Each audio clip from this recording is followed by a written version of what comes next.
மாலுமி சிந்துபாத் அவருடைய சாகச பயணம்.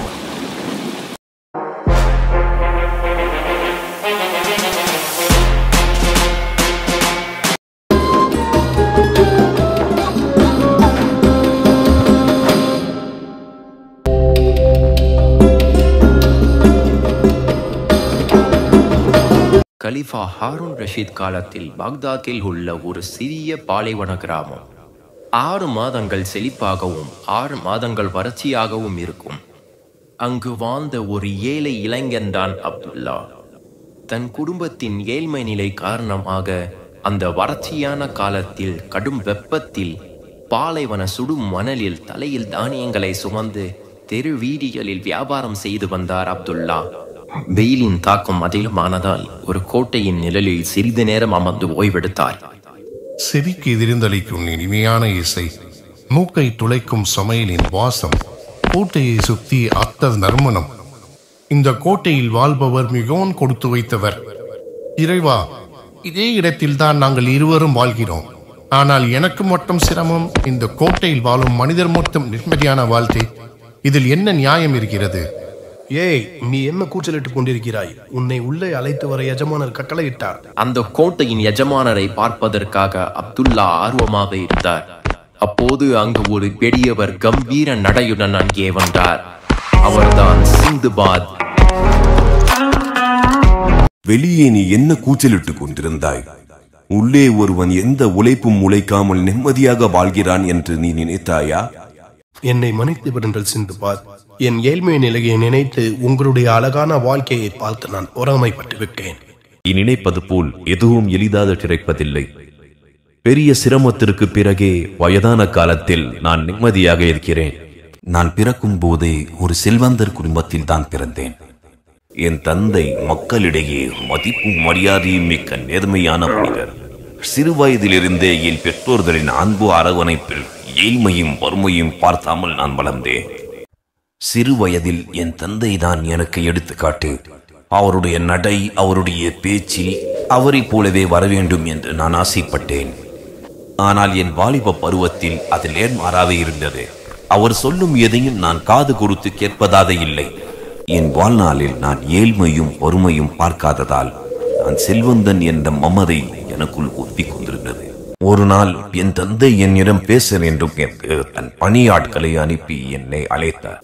சிந்துபாத், உன்னை உன்னுடைய தந்தை அழைத்து வர சொன்னார். எனக்கும் வயதாடி கொண்டே போகிறது. என் வணிக பொறுப்புகளை நீ பார்த்துக்கொள் சிந்துபாத். எனக்கு கப்பலில் பயணம் செய்ய பிடிக்கவில்லை. மேலும் என் வாலிப பருவத்தில் நான் நிம்மதியாக இருக்க விரும்புகிறேன். அதன் பிறகு என் தந்தை என்னிடம் எதுவும் கேட்கவில்லை. சில மாதங்கள் ஓடியது. நான் என் தாயை சந்தித்து பேசினேன். எனக்கு ஒரு 12,000 பொற்காசுகள் தந்தையிடமிருந்து பெற்றுக் கொடுங்கள். நான் தனியே வியாபாரம் செய்ய விரும்புகிறேன். இந்த பொற்காசுகள் உன் தாயின் நம்பிக்கை. இதை சரியான முறையில் பயன்படுத்தி நீ வியாபாரம் செய் சிந்துபாத். அந்த பொற்காசுகளை நான் எடுத்துக்கொண்டு ஒரு வியாபார குழுவுடன் ஷாம் தேசம் சென்று அடைந்தேன். அங்கு ஒரு அழகான குதிரையை கண்டேன். அதை கண்டவுடன் நான் வியாபாரத்திற்காக கொண்டு சென்ற அனைத்து பொற்காசுகளையும் செலவு செய்தேன். 10,000 பொற்காசுகள் கொடுத்து அந்த குதிரையை வாங்கிக் கொண்டு பாக்தாத் நோக்கி நான் பயணம் செய்தேன். என்ன காரியம் செய்திருக்கிறாய் சிந்துபாத்? உன் தாயின் நம்பிக்கை உடைத்து விட்டாய்.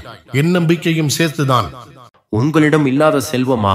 ஏன் ஒரு 12,000 பொற்காசுகளுக்காக இவ்வளவு கவலை கொள்கிறீர்கள்? கவலைகள் பொற்காசுகள் மீது அல்ல, உன் மீது. நீ இவ்வளவு ஏமாளியாகவும் பொறுப்பற்றவனாகவும் இருக்கிறாய் சிந்துபாத்.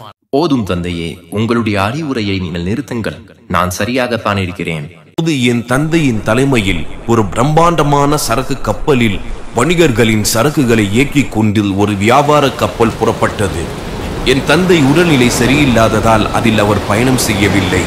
கப்பல் சென்ற சிறு தூரத்தில் காற்றின் வேகத்தாலும் கடல் அலைகள் சீற்றத்தாலும் கப்பல் கவிழ்ந்தது. அதில் மனமுடைந்த என் தந்தை சில மாதங்களில் எங்களை விட்டு பிரிந்தார். தந்தையே, பக்கத்தில் நீங்கள் இருக்கும்போது உங்களுடைய அருமை எனக்கு புரியவில்லை. இப்பொழுது உங்களுடைய அருமை எனக்கு புரிகிறது.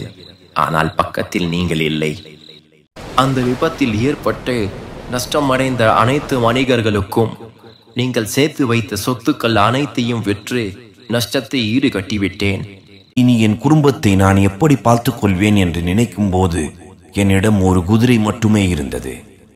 அந்த குதிரையை சந்தைக்கு அழைத்துச் சென்று நான் விற்றபோது வெறும் 6000 பொற்காசுகளுக்கு மட்டுமே நான் விற்றேன். அப்பொழுதுதான் என் தந்தை கூறியது போல் நான் ஏமாளி என்று நான் உணர்ந்தேன். அப்போது பாக்தாதிலிருந்து ஒரு சரக்கு கப்பல் கிளம்ப போவதாக எனக்கு செய்தி கிடைத்தது. கையில் வைத்திருந்த 6000 பொற்காசுகளுக்கும் வணிகப் பொருட்களை வாங்கிக் கொண்டு அந்த கப்பலில் ஏறினேன். அதில் பயணம் செய்ய 100 பொற்காசுகள் வேண்டும் என்று அந்த மாலுமி கூறிவிட்டான். அந்த 100 பொற்காசுகளுக்காக நான் ஒரு கூலிக்காரன் போல் சரக்கு பெட்டிகளை சுமந்து அந்த 100 பொற்காசுகளை சம்பாதித்தேன். அதன் பிறகு என்னுடைய முதல் பயணத்தை நான் தொடங்கினேன். பெரிய திமிங்கல மீனிடம் சிக்கிய சிந்துபாத் அதனிடமிருந்து எப்படி தப்பித்தார்?